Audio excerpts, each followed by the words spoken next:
कि एक मुसलमान की लिंचिंग जब होती है ना, तो जितना फायदा भाजपा को होता है उतना ही फायदा कांग्रेस को होता है। मैं नाम ले रहा हूँ पार्टियों का। उतना ही फायदा समाजवादी को होता है, उतना ही लाभ राष्ट्रीय जनता दल को होता है। इसलिए मुसलमानों की लिंचिंग वो भी चाहते हैं, मुसलमानों की लिंचिंग ये भी चाहते हैं। कौन खाएगा इतना महंगा गोश्त अब गाय का? इनको तो मुर्गियाँ मिल रही है 150 रुपये किलो, क्यों जाएगा गाय का गोश्त खाना? तो यहाँ के लोग नहीं, वो तस्कर जो है ना, वो असली गौ भक्षक हैं। हरियाणा के सभी जिलों में जितनी गायें वहाँ के गौशालाओं में हैं, उतनी गाय तो सिर्फ मेवात के एक जिले में लोग पालते हैं। ये जो लोग आपको गौरक्षक के रूप में बताए जाते हैं, ये गौ तस्कर हैं। ये लेकर के आते हैं सिरसा, हिसार, दूसरे जिलों से मेवात लाते हैं वो, और मेवात में उनके कुछ एजेंट हैं, उसको ज़बह करते हैं, उसको काटते हैं, उसका गोश्त बनाते हैं और गाड़ियों में भर करके दिल्ली के 5 स्टार होटलों में ले जा करके बेचते हैं। कि एक मुसलमान की लिंचिंग जब होती है ना, तो जितना फायदा भाजपा को होता है उतना ही फायदा कांग्रेस को होता है। मैं नाम ले रहा हूँ पार्टियों का। उतना ही फायदा समाजवादी को होता है, उतना ही लाभ राष्ट्रीय जनता दल को होता है।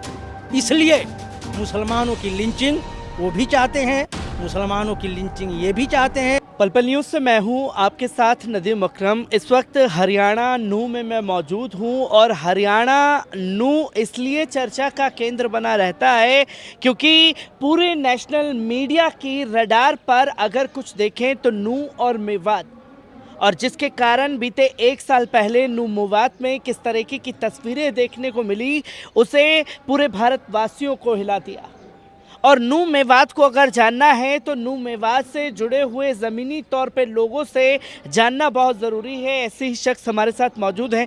सर, मैं आपसे जानना चाहूँगा, क्योंकि जिस तरीके की आपने स्पीच दी नूह मेवात को लेकर के, कितनी ज़मीनी स्तर की सच्चाई है? क्योंकि नेशनल मीडिया पर जिस तरीके से दिखा जाता है कि नूह मेवात में बीफ का कारोबार है, ये होता है, वो होता है, एक डराने का माहौल है, तो कैसी तस्वीरें हैं नूह की?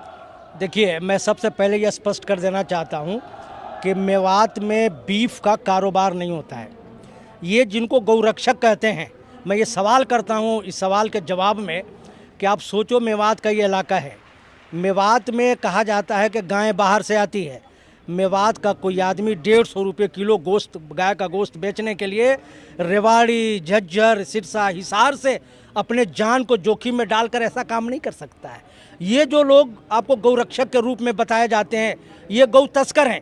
ये लेकर के आते हैं सिरसा, हिसार, दूसरे ज़िलों से मेवात लाते हैं वो, और मेवात में उनके कुछ एजेंट हैं, उसको ज़बह करते हैं, उसको काटते हैं, उसका गोश्त बनाते हैं और गाड़ियों में भर करके दिल्ली के 5 स्टार होटलों में ले जा करके बेचते हैं, जिसमें मेवात का आधा फीसद, क्या करके 0.5% भी आदमी शामिल नहीं है।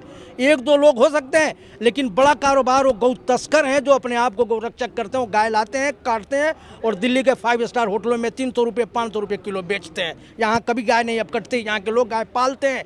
सिर्फ इस ज़िले में आप सरकार का रिकॉर्ड देख लो, हरियाणा के सभी ज़िलों में जितनी गायें वहाँ के गौशालाओं में हैं, उतनी गाय तो सिर्फ मेवात के एक ज़िले में लोग पालते हैं। तो ये गौपालक हैं। और मैं आपको बताऊं कि 2014 में मानिए पहली दफ़ा एमएलए हमारे मंत्री बने थे मुख्यमंत्री खट्टर साहब। पूरे भारत में पहली दफ़ा गौ रक्षा सम्मेलन यहाँ हुआ था मेवात की धरती पर, फिरोजपुर झिरका में, जिसमें उनको एक बहुत ही सुंदर गाय भेंट की गई थी। भारत के किसी भी राज्य के किसी ज़िले में किसी मुख्यमंत्री को किसी समाज ने गाय नहीं भेंट किया है, लेकिन मेरे समुदाय ने 2014 में ही गाय भेंट किया था और खुशी खुशी भेंट किया था। खुशी खुशी भेंट करने का काम किया गया था, क्योंकि हम अक्सर देखते हैं कि नूह मेवात के रास्ते में अगर कोई मुस्लिम नाम या उर्दू नाम निकलता है, उसकी गाड़ियों का कई किलोमीटर तक पीछा किया जाता है। पैसे दे दिए तो छोड़ दिया जाता है, गरीब तबके से आता है, पैसे नहीं दे पाया तो लिंच कर दिया जाता है। बीते 2 दिन पहले भी ऐसी ही तस्वीरें जो हैं ख़ासतौर पर देखने को मिली। जो ये आरोप ख़ासतौर पर मेवाती मुसलमान, नूह के मुसलमानों के ऊपर लगाया जाता है, कितनी सच्चाई देखते हैं? क्योंकि लिंचिंग सिर्फ मुसलमान की जा रही है इसके नाम पर। देखिए, ये आप देखेंगे, जो सबसे पहले उमर जो घाटमिकाई गांव का हुआ था, उसकी लिंचिंग हुई थी। उसके बाद रकबर, और अकबर भी उसको कहते हैं, जो कोल गांव था फिरोजपुर झिरका का, उसकी लिंचिंग हुआ था। और उसके बाद लिंचिंग का एक पूरा नासिर जुनैद तक आया है। ये सारी लिंचिंग सिर्फ इसलिए होती है। अब नासिर जुनैद के मामले में भी देखो, जो पिछले साल हुआ था, कि कहीं सिनेरियो में गाय नहीं है, न गाड़ी में गाय है, न कहीं गाय का गोश्त है, लेकिन दोनों की हत्या होती है। क्यों होती है? वही बात है कि मैंने जैसा पहले कहा कि ये गौ तस्कर गौरक्षक जो बनते हैं वो गौ तस्कर हैं, यहाँ लाते हैं और उनकी आपसी लेन देन में जब कोई दिक्कत होती है तो गोलियों से इसलिए मारा जाता है कि भैया ये तो गाय काटने वाले लोग हैं, गाय ज़बह करने वाले लोग हैं और मामला उनका बिजनेस का होता है। तो यहाँ के लोग आमतौर से मेवात के लोग जो है गाय को लेकर के और बीफ को लेकर के बहुत समझदार लोग हैं। कौन खाएगा इतना महंगा गोश्त अब गाय का? इनको तो मुर्गियाँ मिल रही है 150 रुपये किलो, क्यों जाएगा गाय का गोश्त खाने? तो यहाँ के लोग नहीं, वो तस्कर जो है ना वो असली गौ भक्षक हैं जो दूसरे ज़िलों के हैं जिनका नाम उर्दू में नहीं है।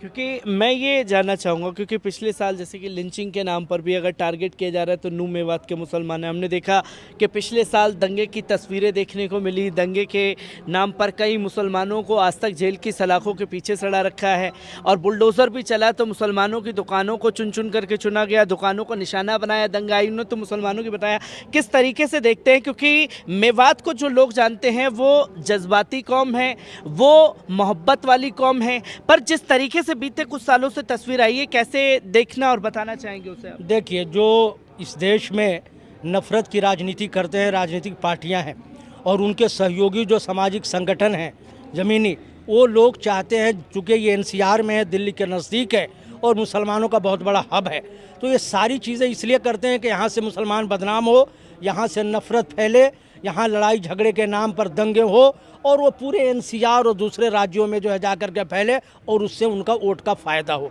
सिर्फ इसलिए हमारे मेवात के मुसलमानों को इसका शिकार बनाया जाता है।